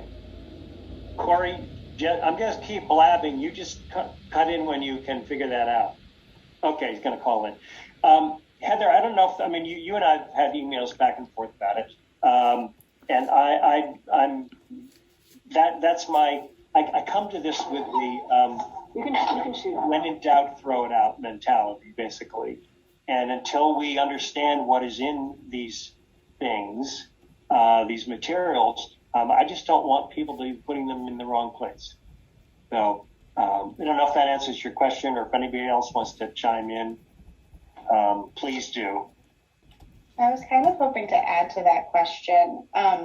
So maybe it's hard to decide if you, I should introduce myself, by the way. Hi, I'm Alexandra Stern. I go by Alex. I am a fellow at EPA at headquarters in the Office of Research and Development, and I work on food waste, all sorts of things related to food waste, particularly composting, and encouraging composting, extending compost markets, etc. And this is a really interesting topic that I think is potentially hindering composting. This is kind of a personal question, though, based on the previous question. Heather asked if you can put that in your backyard composting, but what about even quote unquote like industrial composters? I'm not sure. I know this is a Vermont conference, but I use bootstrap compost in Massachusetts, in Boston, and I'm not sure necessarily their mechanisms, but I'm assuming did like windrow. On a farm, they'd come and pick it up from people's houses. In those circumstances, should those break down? And how long does it take? Is that something that we should be throwing in our compost, these compostable products? Corey, are you tuned back in? No. Okay. I know, well, Alex, I know that, even in little Vermont, it varies. Down in Brattleboro at the Windham solid waste, they take compostable ware, and they have it's hot composting, and they, from what I understand, they don't have a real issue with that. If somebody's on here who knows better, let me know. They also have a Tremel that sorts anything that doesn't break down, and then I think they reintroduce it to the pile. So I don't, I guess I should edit what I said earlier, is that if you don't want to put it in your backyard compost, and but you're pretty sure that it will, it's going to go to, you can get it to a commercial facility. Depending on that commercial facility, perhaps it's okay to put it in there. Again, Green Mountain Compost in Chittenden County is not taking anything. And when I was on a webinar a year or so ago, Dan Goosen from Green Mountain Composter quoted that there's only 15% of the commercial composting facilities in the U.S. are accepting compostable ware at this point because of the confusion and the contamination. So, Rhonda. Yeah, I mean, it's not that the stuff doesn't break down. So I'm with CSWD, Green Mountain Compost, but it's not that it doesn't break down. It's just that it invites non-compostable stuff. That's why we stopped accepting it. So if it comes to an industrial, like if it's certified compostable and it comes to an industrial facility, it will break down. Eventually, yeah. Eventually, yeah. So it's not the non-compostability, it's just that it brings in trash. So yeah, I mean, if your facility accepts it, great, then go ahead and pop it into the collection bucket. We just have run into lots of trash along with the compostable stuff, and it's just gotten too much for us to screen out. Yeah. Thank you for qualifying that statement. Trevor's here. Hey, it was an instantaneous shift. So I was mid discussion with somebody. This is exciting world of Zoom. We're switching in and out. That was pretty quick. Quickly, yes. Yeah, Zach, that was a quick move, wasn't it? Yeah, Yeah, I think somebody was talking when we got moved. Maybe I'm probably just going to disappear in a minute. So it's been nice knowing you all. You'll be time warped. Well, it's a perfect time for Trevor and Zach to chime in, because we were just talking about which facilities accept compostable ware and which don't, and why they don't. And Rhonda had brought up the point of, it's not so much that the materials aren't compostable, it's that the public is confused about what is, what the public, in my experience, doesn't take the time to look at and see if it's a PET #1 cup or it's a BPI compostable cup. And so they end up throwing the PET #1 plastic into the compostables and contaminating the compostables, or vice versa. They throw a compostable plant-based compostable cup into the recycling, and then they've contaminated the recycling. So that's my viewpoint on it. Well, I'll jump in with a big picture that it requires, sustainability in general requires effort on the part of all of us. And so as soon as we remove the onus on ourselves to be educated and participate in sustainability activities correctly, then that's when this whole system falls apart. And not to get big picture philosophical, but we do need to look at the bottom of our plastic and see if it's recyclable and make sure it makes bin to bin. And we do need to make sure that we have compostable ware that's acceptable in a broad spectrum of facilities. So we at Casella fight it on the recycling side, and we fight it on the organic side. But sorry, Zach, did I cut you off there? No, you're good. You're a really good talker. I'm not so smooth with the talking, so it's great. Yeah, I mean, as far as my answer to that, yeah, I mean, my facility takes all the food.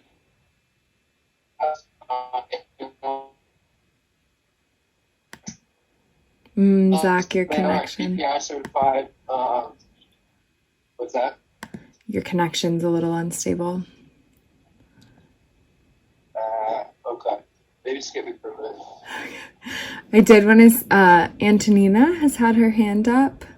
And if you just want to introduce yourself and ask your question. And please introduce your friend. Mm-hmm. Yeah. Hi. So I'm going to preface my statement by saying I'm walking around the park with my 1-year-old and her shoe just fell off. So that's what I'm doing. My name's Anna DiNatale. You can call me Anna. I am from Woodstock, Vermont. I am a master composter. I have been studying and interested in compost for a really long time. I know Ham, and I'm also in the event space too. So one of the reasons, why I was interested in this conversation is because I really want to know what people are finding really breaks down. But just to add as a tidbit, my understanding of the wares as far as backyard composting goes is that is really kind of experimental. It really depends, just because backyard composting, people use so many different tactics and procedures to go about that it really just depends on how hot your pile is, what your process is, and also too, like the end use of your compost. Like, are you planning on putting it in the garden? Are you using it as a ground cover? I think that also matters, but please correct me if I'm wrong. My rule of thumb has been, if you're sending that compost to a super hot industrial pile, it will break down. So I don't really worry about it in that way. But I do worry a little bit about microplastics to a degree. So I'm wondering too what the big industrial composters and even like smaller scale composters are finding is the best product that really breaks down and is responsible to use. Does that make sense? It makes sense to me, and I think that I'm going to actually say that this is going to be a better question for Elly and like the product creation and what the actual products are that are used. Okay. You guys are more than welcome to speak on it, Ham and Zach, if you'd like, but I do know that Toby and Elly are more in like the product creation space. So maybe I should then restructure my question and just saying, you know, is that true? My thought process around like the backyard composters putting that kind of thing. It's very, you know, experimental. Super depends on your process and how hot your pile is, and you know what your end use is for your compost. And is that right thinking, or is that not? If I can jump in a little bit on that, AJ, if that's all right. You know, I do have experience with compostable ware in commercial composting. I use an ASP system for the beginning stage of my composting, so the PFRP. For those that don't know that process, to further reduce pathogen stage. And then after the ASP system, I utilize a turned windrow. I always required, and Casella does require, BPI certification. And what that gives us is assurance that there's not things like PFAS, because some of this compostable ware does have PFAS in it. So we want to be really careful of that. And I had no issue with any of the BPI certified compostable ware, except for sometimes like the silverware, the plastic spoons and forks would sometimes make it through, but I always reused some amount of those overs because I wanted the inoculated wood chips back into the process. So I didn't see that they lasted more than maybe one run through the system. I cannot speak to how they work in a home compost because, full disclosure and transparency, I was a really good commercial composter, did about 30,000 yards of material, but I'll be a son of a gun. I could never make my home compost bin work. I had sludge in the bottom of a bin and the bear would come and eat it. And I just said, that's it, I'm taking it to work. So don't ask me about home composting. I'm a master composter. I'd be happy to come to your house, Trevor, and help you out with it. To make it even worse, Ham, I technically went through my master composting certification, and I know. I'm here to bring honesty as well as advice. It's really hard. It's hard. It is, right? Yeah, it is. It's hard. It takes, you know, work and care. It's all good. It does. It takes being an active participant in sustainability. But yeah, I think that your questioning on the final use is really a powerful one, because we need to keep in mind, what are we creating our product for? And in composting, unlike a lot of other types of recycling, composting, we need to actually start back up our process and our inputs to create that. So what I mean by that is, if you want to make a certified for organic use compost, you want to make sure that you know that I can't take any compostable ware. Doesn't matter what the certifications are. So you will not receive your certification. Now, at Casella, we compost many different things. So there's some parts of our footprint that we compost biosolids and make a really high quality compost with some really special properties, but not always something that you would want to put on a, certainly not going to receive that certified for organic use certification. So I think it is incumbent upon any processor of organics to think about their end markets and then figure out how they want to create a recipe around them. I would love to hear from Zach too, if he's on here with the small scale. I don't know if... I think we lost Zach unless he's on a different page. Okay. We might have lost him. I just have a technical question. I think I was supposed to move.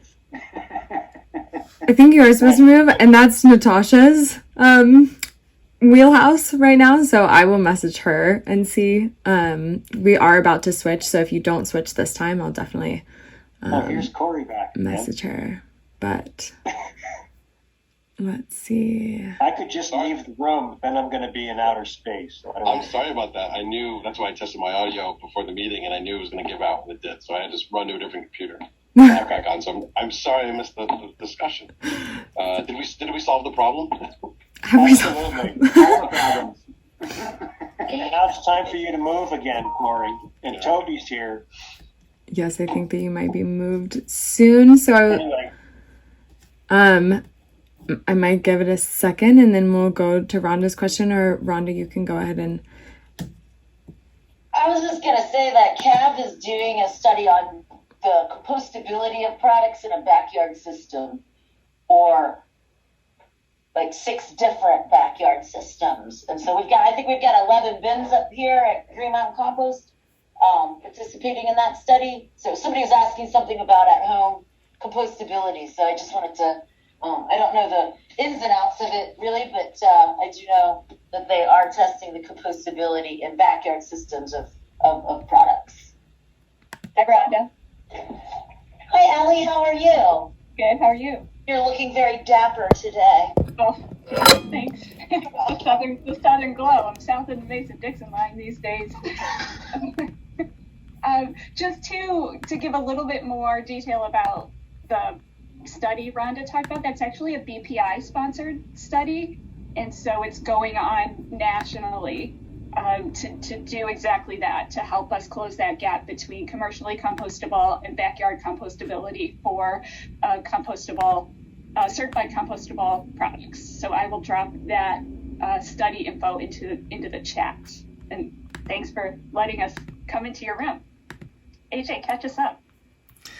Yeah, absolutely. I was just checking to see. I think Ham has disappeared. If everybody else, yeah, he went into another room. So cool. We're good there. Yes, we just had a question from Anna, who is a master composter, and she posed a question to solidify the importance of the end result of our compost, like the making sure the packaging is created with the intention of where our compost is going towards the end. And so originally her question was, do we have specific products that you would recommend for the best packaging that we can use when looking for compostable packaging? And I said to wait for you two to answer that question if you had recommendations for the best packaging. Is that an invitation for a sales pitch, AJ? That's fantastic. Oh my God. Hey, everybody. Hi, Rhonda. Hi, everybody. And I see some hands up for some other questions. But yeah, I would say even within the eco products and vegware lines, there are products that I may say to you, maybe don't go there. I can help you. If you're home composting and you're really concerned about what's going in that pile, I think BPI certification, we put a lot of weight behind that. And, there are some chemicals of emerging concern. I'm just going to say it. PFAS, folks are interested in what's going on with fluorinated compounds.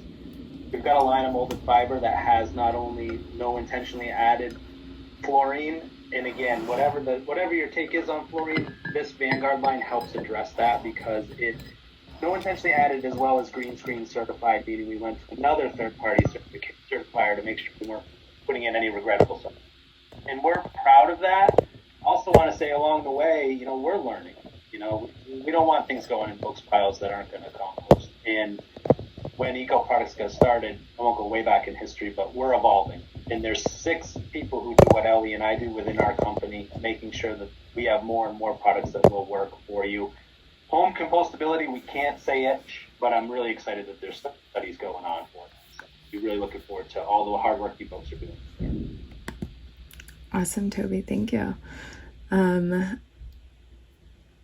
Does that answer your question, Anna? Or can we maybe move to Michael and see? Yeah, that pretty much covers it. I think the BPI certification is really important, and I am interested in that study too. That is coming out. So I'll look for that info in the chat, and I'll take a peek at that. Thank you. Totally. All right, Michael, what's your question? Hey, thanks. Yeah, so Mike with Casella Waste, obviously counterpart with Trevor. So I handle more of our northern operations, boots on the ground. But one of the questions, I think, Toby, you kind of just actually answered it. So do you have a list of those products that have PFAS like materials in those products, or SDS sheets, so I know which ones we may want to avoid interesting for customers. Yeah, I think Michael, on that answer, if it's BPI certified, it'll definitely say that, and that's our Vanguard line. So if you're looking specifically at eco products or vegware, it's going to be molded fiber is going to be the only questionable products, and you want to make sure if you're looking at molded fiber, a clamshell or a, that natural fiber looking stuff.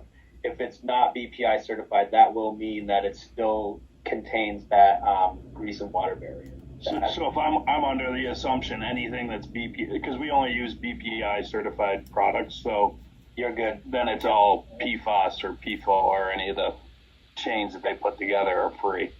Exactly. Yeah, and we should, Vermont and New York has legislation coming out at the end of this year, so you should see in Vermont a lot of the legislation is going to drive the fact that distributors won't be able to distribute anything that's not certified. So hopefully that'll be our protection. Good to see you, Michael. Hopefully, love to chat after this whole thing and keep working on what you guys got going on up there. Awesome. Thank you. Yeah, so BPI is no longer certifying anything that has PFAS in it. And the FDA is actually has started a voluntary phase-out process for food service manufacturers to eliminate PFAS in all of their products. Vegware is hoping to be able to do that by the end of this year. So it is getting a lot of attention, and there is a lot of solution-oriented practices happening. Do you have an idea of timeline for everyone else for all the food products, or is that kind of a moving number?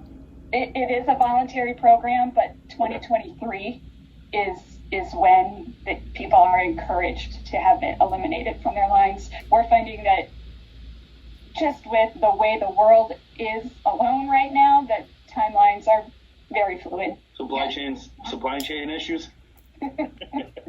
Labor, lots of things. I got it. 10-4. All good. Plenty of drivers, all that stuff. Mechanics. Yeah. All set. Thanks. Takes everybody, right? Takes us all. Alexandra. Hi, my name is Alexandra Stern. I am a fellow at EPA headquarters working on food waste reduction. So I kind of have two questions. I'm new to the composting world, and I'm curious how Michael was just talking about they only accept BPI certified products. How do people processing compost know that they are only accepting BPI? Like, how do you make sure that people are only throwing that into their compost? And then how would you distinguish it once it's in your piles? And then another question, kind of separate.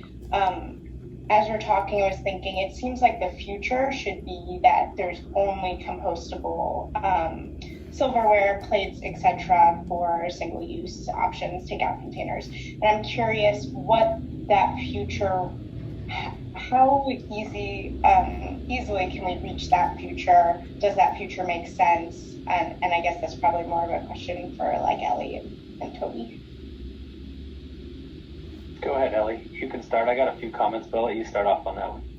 And I'm a little nervous that we're going to get bumped back into our big room, but this is great. So Vegware does some labeling. You can see this white vertical line behind me. We make that in green on all of our products. There are some legislation. The state of Washington has legislation that has mandated that colors brown and green products that are green and brown, you know what I'm trying to say, are compostable, and that's it. And that for us to ensure that a composter is only getting our products is a big project and goal for us. If we can certify places they're picking up from, if we can get them to do exactly as you've said, Alexandra, only purchase compostable products, then it's an easy sort choice for people who are finished using those. So just to be very, very succinct and high level, those are two comments that kind of came to mind as I was listening. Did that address both? I feel like you have two things. Yeah, it's interesting that just like the symbol or the colors, it seems even still really difficult, but I guess if you get like a ballpark or a mall to only do a certain type of product, that makes sense. Yep. yeah, but it moving like even bigger to like beyond. It's been a really great discussion. Folks are rejoining. I hope that went all right. I know a couple of you got kicked out, but I was hopefully able to get you back into the rooms. I think that only happened to 2 people, so that's not too bad. All right, we'll just give a minute as people continue to filter in from the Zoom rooms.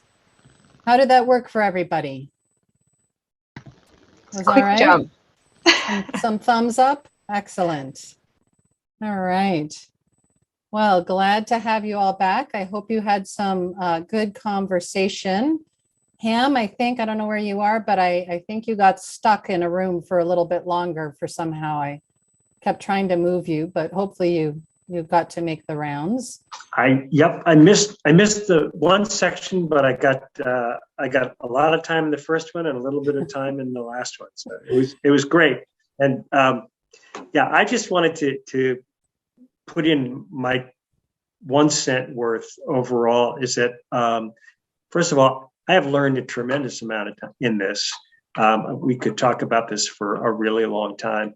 But I think I wanted to just clarify one thing from the beginning, that even though I was a private citizen frustrated about this compost container, in my job as an outreach coordinator, I deal with a lot of frustration. And I mentioned that in my first session, that a lot of people are really confused, not just about what kind of plastic, but what about this compostable stuff. And so I'm educating myself, and I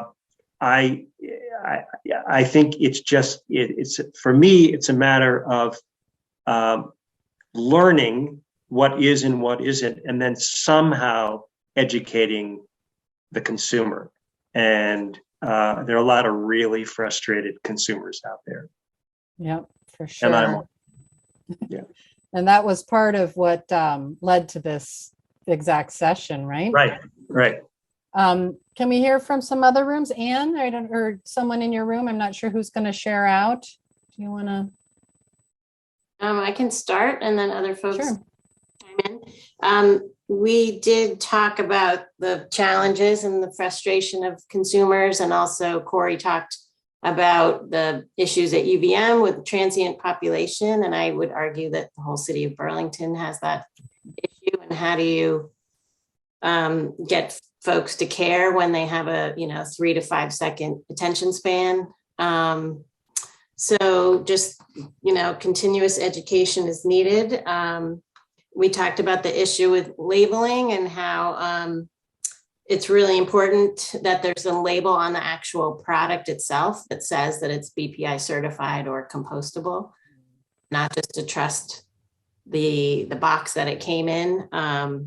And greenwashing is alive and well, and the knockoffs are green, so it's tough to tell. You really have to pay attention. And then we discussed a lot about PFAS and how to stop, or if we can even stop manufacturers from using it.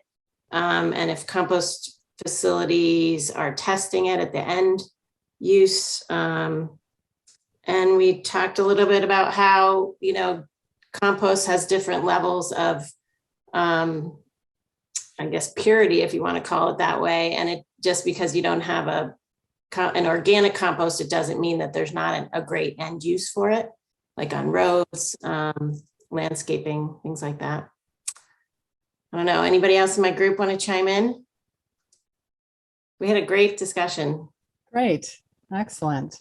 Susan or Diana, do you want to share from room 2? Or someone else if you appointed someone else? Yes. Oh, go ahead. Yeah, no, it was a great discussion, just talked about the confusion again, and we were able to bring up some of the legislation in Washington state that addresses some of that. It's a big climate change bill that just passed, which we're really proud of, and we didn't expect it to first pass, but it did. And we also talked about, the challenges for a hauler versus the consumer, and the desire to harmonize a lot of these programs that are all kind of happening in different hubs. And we agree with that. We need to kind of get some harmonization going with legislation and marking and identification. And and there were just we talked about the organic certification, which came up, and the finer points to that, because it's pretty complex. So I learned some things today from Josh when he shared a few things. So Diana, is there anything you'd add to that you think would be beneficial? We definitely discussed greenwashing as well, and the state of greenwashing in today's industry, and some inspiring solutions for that, such as color marking or consumer identification, or as Toby suggested, just getting rid of the greenwashing lookalikes altogether. Definitely. AJ, how about room 3? Yes, again, same. How do we know what to compost? How to tell the difference in packaging, and having that BPI certification be more readily understandable for consumers. And Alexandra had a great point about our future hopefully being only compostable packaging. That way we don't have that confusion. And how do we get to that point where there's not even an issue of mixing plastics and with compostable packaging? And then we also talked about, like, what are you creating this end product for? What are you planning on using your compost for? Is it just coverage, or are you planning on putting it in your garden? And when you can put something in your backyard versus when you should send it to a commercial facility, and just, the confusion around it. But all in all, I think Ham's statement of when in doubt, throw it out was like a big, we don't want to, compromise either. Yeah, so not compromising making sure we're maintaining the integrity of the composted stream, I guess, as a default. Yeah, sure, great. Well, thank you all. I wish I'd been there with you. I look forward to listening in as I'm going to be threading all of the recordings together for the final post. So you'll also be able to have access to the other room's conversation and listen in. We did want to do one last poll that I will launch now. And it's really just to check in and see if your opinions changed at all about the role that our compostable packaging has in single-use plastics or disposable space. And as a reminder, go ahead. You can do your reminder first, and then afterwards, can you talk about the backyard BPI test that Cav is taking part in? Yeah, thank you. For sure. All right, 80% or so. So I'm going to go ahead and end the poll now, just for timing, and share those results. And so let's see, where were we? It moved. We had 70% of you at the beginning of the session said yes, there was a place, and that bumped up a little bit, but not a whole lot. The 7% from before this session of maybe it has a place bumped up to 17%. Not sure was at 20%, around 20% before, and now more of you have some kind of opinion, but before no one was really saying no, it doesn't. And now 7% of you are starting to think maybe that's not the place that we want to be, the direction we want to be heading in. And so I am very much looking forward to hearing some of the conversation that was had and which direction. And again, there's really no specific right or wrong. We're all moving towards the same goals and trying to figure out the path that we can take collectively. The study that Elly just referred to, the Composting Association of Vermont is participating with BPI on a home compostable study. We have 2 different sites going in Vermont, in Williston and up in Montgomery, sort of closer to the Canadian border. And what we're doing is we have 7 different home backyard compost systems. So some tumblers, some bins, some insulated, some not, some open, some closed, a good mix.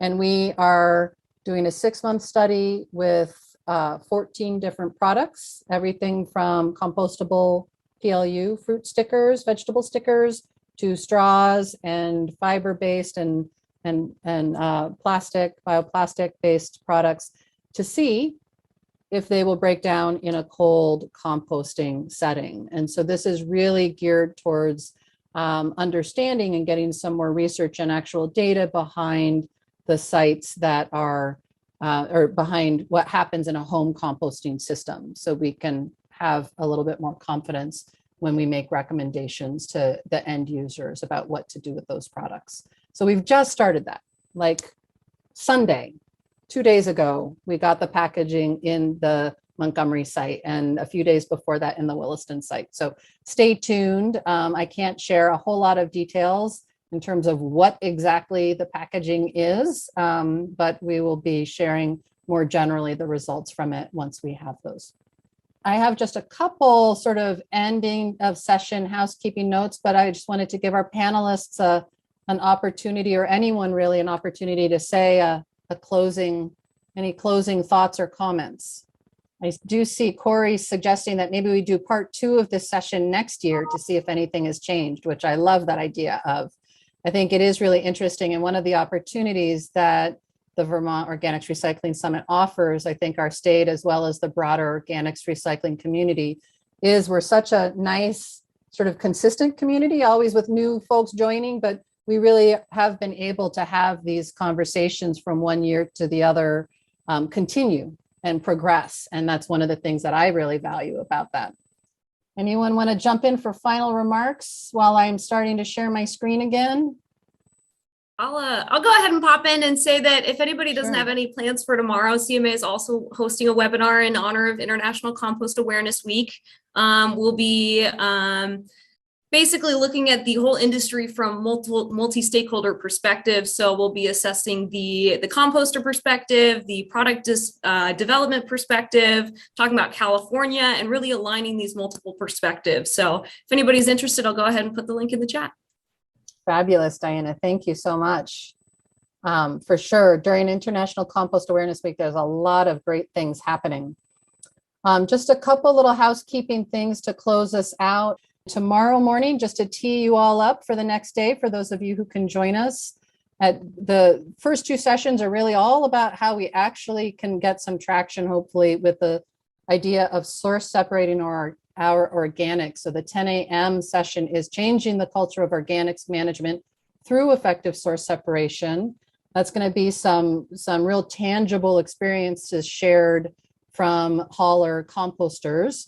And then at 1 p.m., we're very lucky to have this Beyond Awareness Sparking Behavior Change with Behavior Science session, where we'll actually get into some of the behavioral science and some research and data behind that, and how do we keep working to push that needle and actually get this done on the ground. And then rounding out the day at 3 p.m. is Financing Your Compost Business, Alternatives and Best Practices. So folks who may be wanting to get into the business or who are looking to expand, we're going to be discussing what are business plans like? What are the different state or federal pots of money that we can start drawing on to support developing or continuing to develop that infrastructure? So I hope you all can join us for those sessions. Of course, we have great lineups for Thursday and Friday as well. And with that, huge thanks to all of our panelists and our Zoom room facilitators. This session would not have been feasible without you guys pitching in and helping us manage those rooms. And of course, all the different perspectives shared from our panelists. And with that, thank you so much. Thanks, everybody.